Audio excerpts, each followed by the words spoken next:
I, female 50, really need an outside view on this because I feel like I'm being gaslit by my husband, Marcus, male 53, and his family.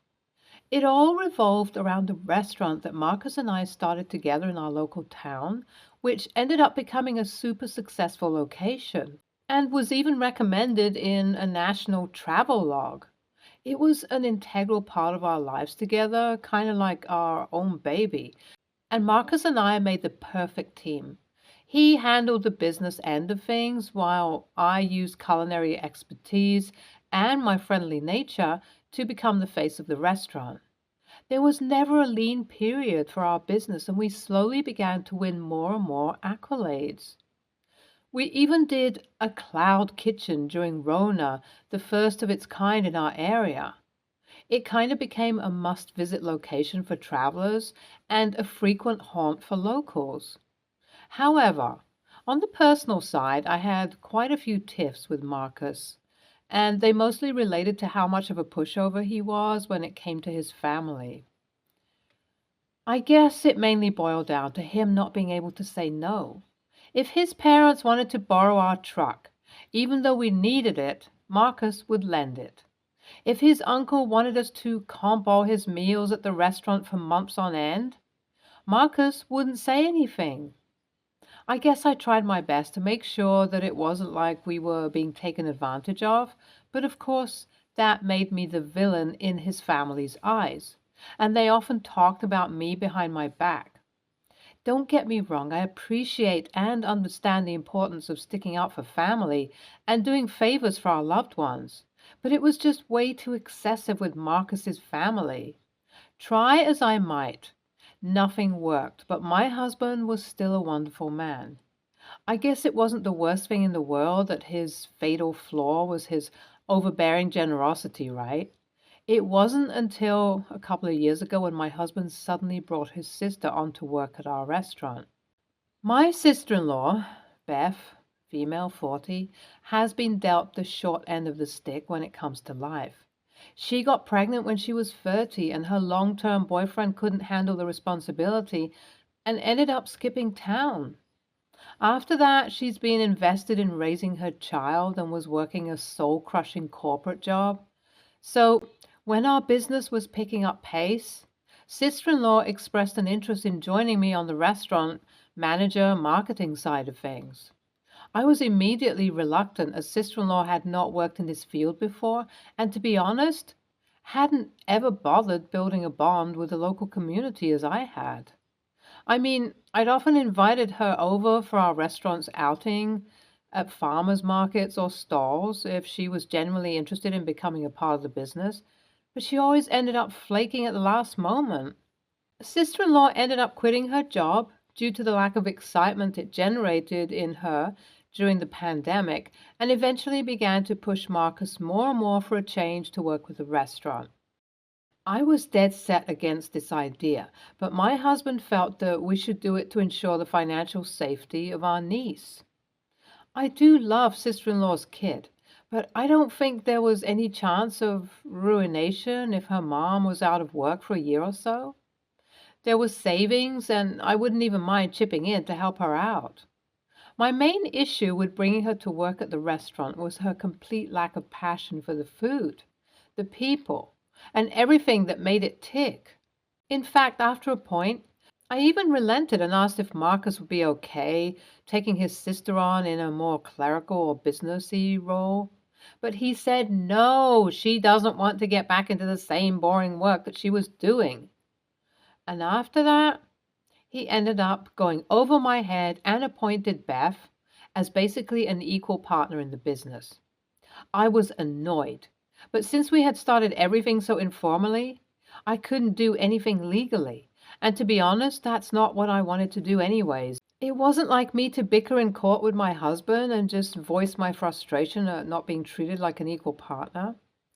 The 2 years when Beth was on board with me was mind-bogglingly frustrating. She never considered the tastes of local people and tried to get rid of staples on the menu based on whatever fusion dish seemed trendy. And people were put off by it until I tweaked the recipe and put out the fire she had caused. It was getting a little too much for me, and I told Marcus that I would be retiring from the restaurant. We had more than enough money to do so, even well before bringing Beth to work at the restaurant, but I kept going because of how much the business meant to me. However, with my sister-in-law there, the fun was sucked out of everything, and I just couldn't find it in myself to go on. Marcus said that he understood my perspective and was okay with that, and he too would retire with me. Obviously, this raised alarm bells in my mind about who would take over the business. And I asked, so will we sell it off to an investor? Shut it down? What'll happen with our restaurant, Marcus? And he nonchalantly replied, oh, I was thinking we could make Beth the owner, keep it in the family, you know. Hell no. This was the worst idea ever. I wasn't shy about voicing how inept Beth had been during her time at the restaurant, and how that was directly contributing towards my decision to retire, but my husband just waved it off. I was furious, but also too tired to keep fighting him on this, so I eventually just rolled over. As much as it hurts, I am enjoying my retirement right now, and things are going really well in my personal life. Marcus has also been a great husband without the business in the way, but every time I pass by our restaurant, I see how badly it's doing, and some evil part of me ends up gloating at that. One night, Marcus sheepishly brought up the same issue and asked me if I would be open to working again to show Beth the ropes. I told him that I'm more than happy where I am, and he didn't push me on it any further. However, the very next day, Beth called me and basically ended up groveling and ranting about how much money it costs to run the business. She basically said that she'd be forced to sell unless I could come in and bring the restaurant back to its old self. Part of me was swayed by her call, but I don't think I should put in all this work because I know it'll just be a temporary fix unless Beth learns how to run the business. On the other hand, it's clear that if things go on the way they are, Beth will have to sell the restaurant for peanuts and basically erase our legacy. AITA for not jumping in to help. Update 1. I read through your comments and I think the best one was somebody saying I should get back in there as a consultant. Not only would I not go down with the ship if Beth doesn't listen to me, but it also allows me to set my own pace when it comes to work and improvements. The thing is, my sister-in-law is a nice person, just not good at this business. So I guess if I really explain the situation to her, she might be open to change. I'm a little hesitant though, because when I did work with her, any advice given to Beth went in one ear and out the other. I told Marcus about my idea of coming in as a business consultant, and he said that it was a fine idea, and Beth was invited over for a drink and discussion.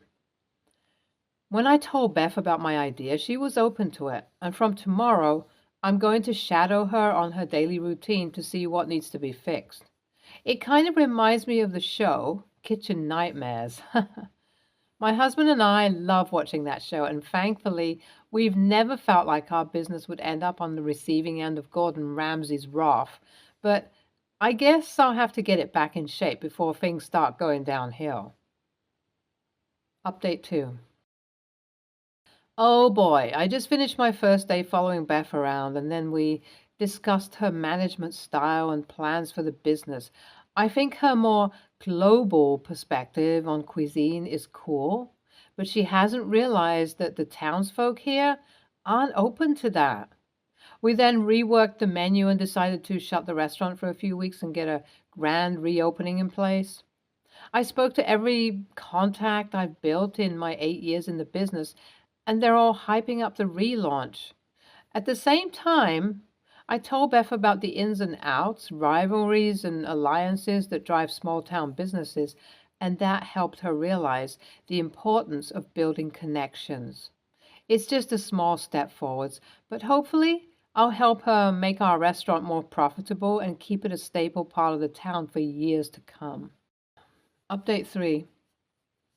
The reopening was a success. I guess word got out that I was back, and that drove the crowd in, but then the food made them stay.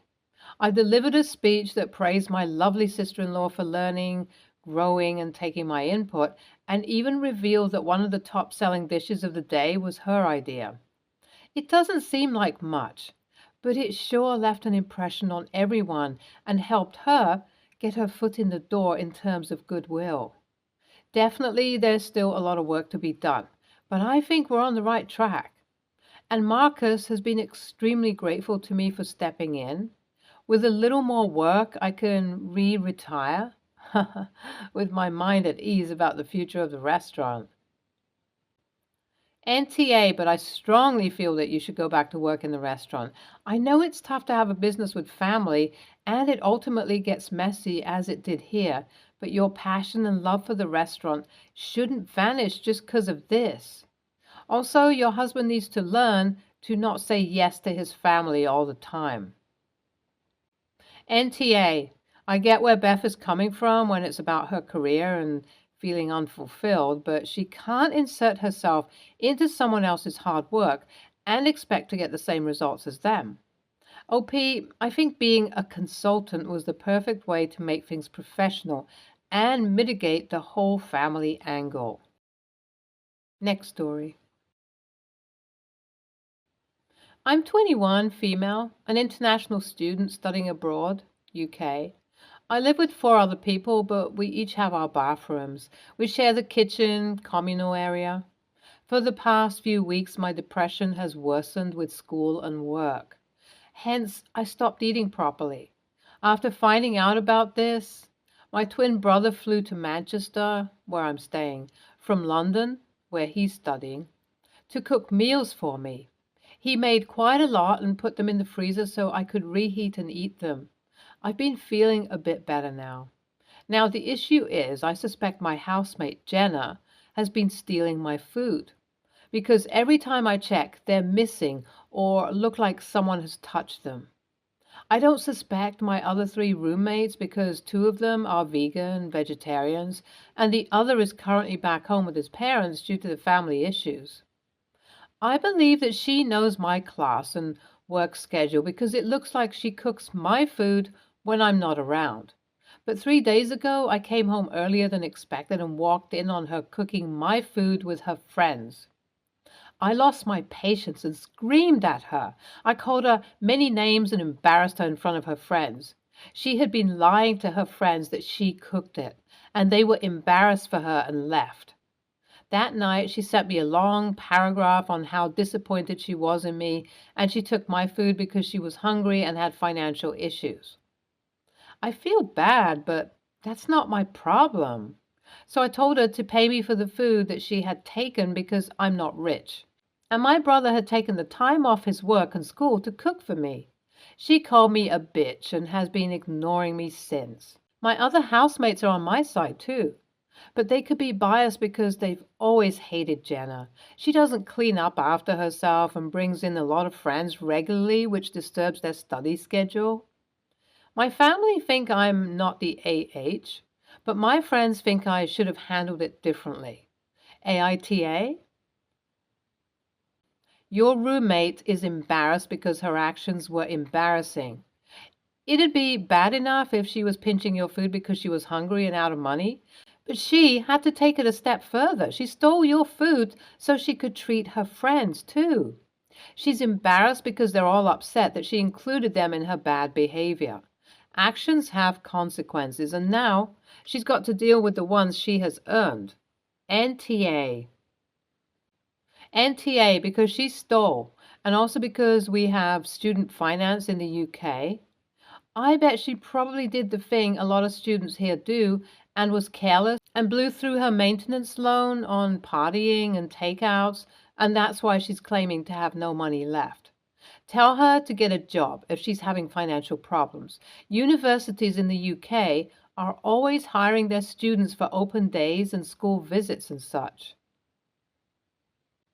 NTA, she stole your food, pretended she cooked it and embarrassed herself when you told her friends the truth, without realizing she'd lied, but OFC, that's not even the bigger issue.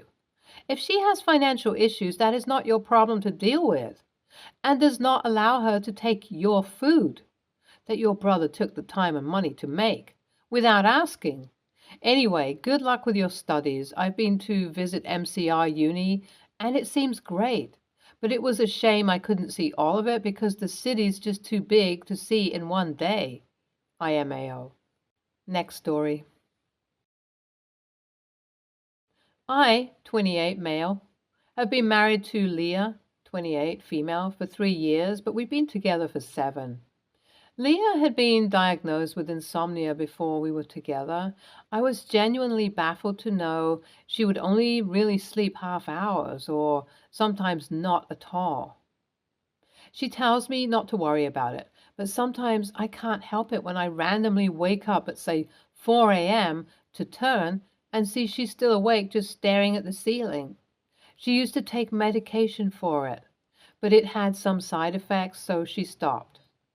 My father-in-law, 58, I think he should just be called Mr. Sperm Donor since he did nothing to earn the title of father. He left mother-in-law, 54, when my wife was 7, handling all rights, no child support, no visits, no nothing. Just left without saying a word at night. She was so devastated that she, a 7-year-old, would email him every day for 3 months asking him to come back, and of course, he never replied. 2 years ago, he contacts Leah and guilt trips her, saying he failed as a father. He wanted more experience and that he needs money since he lost his job. Leah has a good paying job, so gives him $3,000 and wanted to rekindle their relationship. I was hesitant, but she said that he apologized and she now has a chance to have her father back. A week ago, he called saying his new job required a trip to the city that we live in for 4 days and to make accommodations in our home for him. She happily complies. Context. He is a real health freak, exercises every single day, does yoga very early in the morning, that kind of stuff. He knows about her insomnia. 3rd day he's here, Leah slept longer than she did usually, sleeping from 8 a.m. to 2 p.m. It sounds bad, but it's a big progress for her. Usually on days when she sleeps like that, I let her sleep because she will sleep in for a long time, kind of making up for the loss. He asks where Leah is. I tell him that she's sleeping, and this man runs up the stairs and starts loudly knocking on the door and shouting at her to wake up. I explain everything to him and ask him to let her sleep. He tells me it's not healthy and she shouldn't be sleeping in this late. I direct him downstairs and repeat everything I said in the last paragraph, also adding that her doctor also encourages it. He doesn't budge, starts going on tangents, shouting to wake her up, until I finally crack and tell him to pack his bags and get the frick out. He has a friend in the city. I tell him to go there, and if he doesn't comply, I will call the police. Threatening to call the police, I guess, did it for him, and he starts saying disgustingly vile things about me and Leah. Through the ruckus of it all, she woke up and heard everything he said and cried, telling him to leave, so he did. Now her aunt, uncle, and paternal grandparents are posting on their social media how he was only looking out for Leah's health, and how I'm trying to tear away a father and daughter. All this makes me wonder what a stranger's opinion on it all would be. So Reddit, AITA? NTA. Seems like the only reason he even showed back up is to take advantage of her financially. Unless he is a doctor, who the hell cares what he thinks about what is or isn't healthy? Maybe if he did more work and less yoga, he wouldn't have to come begging to his estranged children for money. If all of the relatives care so much, they should give him money for a hotel room. NTA, his concerns about her health make absolutely no sense. Sleep is vital to your wife's short-term functionality and long-term health. The fact that 6 hours is considered a really good sleep for her, and that those 6 hours started at 8 a.m., meaning she was most likely up for 20 to 24 plus hours awake beforehand, is incredibly concerning. If he was actually concerned for her health, he would have let her sleep as long as possible, hoping she finally clocks 8 to 9 hours, even if it was in the daytime. NTA, he wasn't looking after her health. You were. He was seeking to control her. He knew better than you and her medical professionals, and when you pushed back, he became abusive. He may have done you a favor, though. Money, accommodations, respect my authority. He only came out of the woodwork because you and your wife were now of use to him. He didn't care when she needed help, but now she's got money in a house he can benefit from. Stay tuned for more stories from our girl relationships.